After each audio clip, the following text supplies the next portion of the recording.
जाने हमारे शरीर में दवाइयाँ कैसे काम करती हैं। वीडियो में बने रहें, पूरा वीडियो देखिए, आपको पता चलेगा कि दवाइयाँ कैसे काम करती हैं।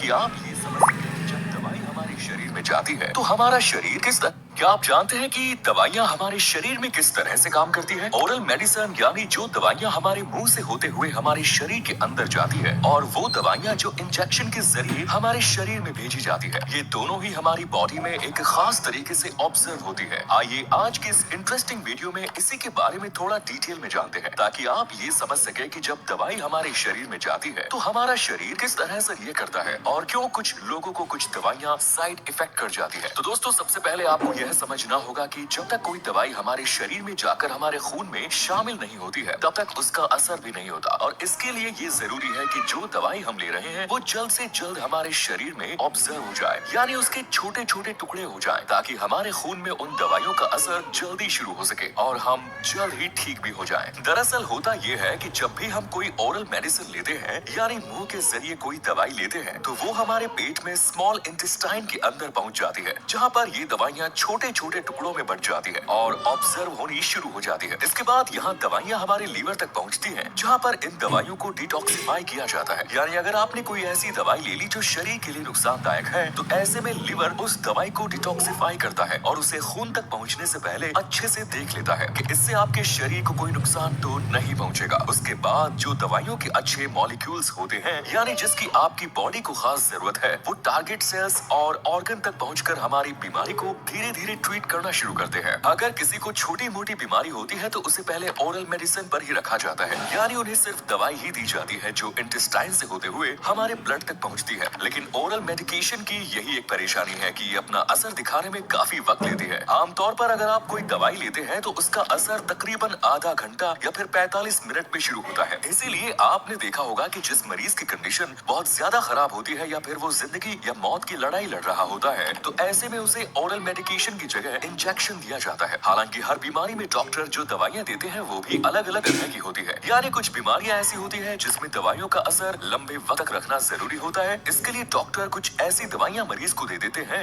जो हमारे शरीर में बहुत आराम से ऑब्जर्व होती है और उनका असर काफी लंबे समय तक हमारी बॉडी में रहता है। और जैसा कि अभी हमने आपको बताया कि जब भी हम ओरल तरीके से दवाई लेते हैं तो लीवर उसे डिटॉक्सिफाई करता है, लेकिन कुछ दवाइयाँ ऐसी होती है जिनको असल में डिटॉक्सिफाई करने की जरूरत नहीं होती। इसीलिए डॉक्टर उन दवाइयों को इंजेक्शन के तौर पर इस्तेमाल करते हैं ताकि दवाई का 100% आपकी बॉडी को दिया जा सके। ठीक इसी तरह जितनी भी दवाइयाँ ओरल तरीके से ली जाती है, उनका 100% हमारी बॉडी को नहीं मिल पाता। इसलिए डॉक्टर ऐसी सिचुएशन में कैप्सूल का इस्तेमाल करते हैं। आपको बता दें कि कैप्सूल हमारी बॉडी में बहुत जल्दी ऑब्जर्व होता है और वो हमारे पेट में जाने के बाद ही अपना असर दिखाना शुरू कर देता है, क्योंकि कैप्सूल की परत ऐसी होती है जो हमारी बॉडी में बहुत जल्दी ऑब्जर्व हो जाती है और गलने के बाद दवाई बाहर आ जाती है, जिससे हमारे ब्लड तक दवाई आसानी से पहुंच जाती है। इसलिए जब मरीज की कंडीशन बहुत ज्यादा खराब होती है तो या तो उसे कैप्सूल दी जाती है या फिर इंजेक्शन लगाया जाता है, ताकि दवाई का असर जल्द ही बॉडी में होने लगे और मरीज जल्द से जल्द ठीक हो सके। चलिए इंजेक्शन के बारे में भी जान लेते हैं कि ये किस तरह से काम करता है। उम्मीद करते हैं आप ओरल मेडिकेशन के बारे में तो अच्छे से जान गए होंगे। तो सबसे पहले आपको यह बता दें कि जब भी डॉक्टर हमें इंजेक्शन लगाते हैं तो ओरल मेडिकेशन की तरह उसे इंटेस्टाइन में जाने की जरूरत नहीं होती, वो सीधा हमारे ब्लड तक पहुंच जाती है और इससे मरीज को बहुत जल्द ही आराम भी हो जाता है। कुछ इंजेक्शन ऐसे होते हैं जो हमारे मसल्स में लगाए जाते हैं। इस तरह के इंजेक्शन को इंस्टा मस्कुलर इंजेक्शन कहा जाता है, जो हमारे मसल्स में लगने के बाद कैपिलरी वॉल्स तक जाते हैं और वहां से ही ये ब्लड तक पहुंच जाते हैं। जबकि कुछ इंजेक्शन ऐसे भी होते हैं जो हमारी वेन्स यानी कि नसों में लगाए जाते हैं। और आपको बता दें कि जो इंजेक्शन नसों में लगाए जाते हैं उनका असर बाकी के इंजेक्शन के मुकाबले ज्यादा जल्दी होता है। अब आप ये भी सोच रहे होंगे कि अगर किसी को पैर में दर्द है तो ओरल मेडिकेशन लेने के बाद आखिर किस तरह से हमारे सिर्फ पैर का दर्द ठीक हो जाता है, यानी ये दवाइयाँ टारगेट कैसे करती है। दरअसल यही काम ब्लड फ्लो का होता है। जब एक बार हमारे ब्लड के अंदर दवाइयाँ घुल मिल जाती है, उसके बाद हमारे सेल्स ये पहचान करते हैं कि हमारी बॉडी के किस पार्ट्स में प्रॉब्लम है। फिर यही दवाइयाँ टारगेट जगह पर पहुँचती है और अपना असर दिखाना शुरू कर देती है। इसलिए दवाइयों को इस तरह से तैयार किया जाता है कि वो जल्द ही हमारी बॉडी में ऑब्जर्व हो सके, और इस तरह की दवाइयों को लिपिड सॉल्युबल मेडिसिन भी कहा जाता है। यानी कम शब्दों में कहें तो अगर आप चाहते हैं कि आपकी बीमारी जल्द से जल्द ठीक हो जाए तो इसके लिए बहुत जरूरी है कि जो दवाइयाँ आप ले रहे हैं वो जल्द से जल्द आपकी बॉडी के अंदर ऑब्जर्व हो जाए। और ये काम डॉक्टर का होता है कि वो ऐसी दवाइयाँ अपने मरीज को दे जिससे मरीज को उसका असर बहुत कम वक्त में दिखने लगे।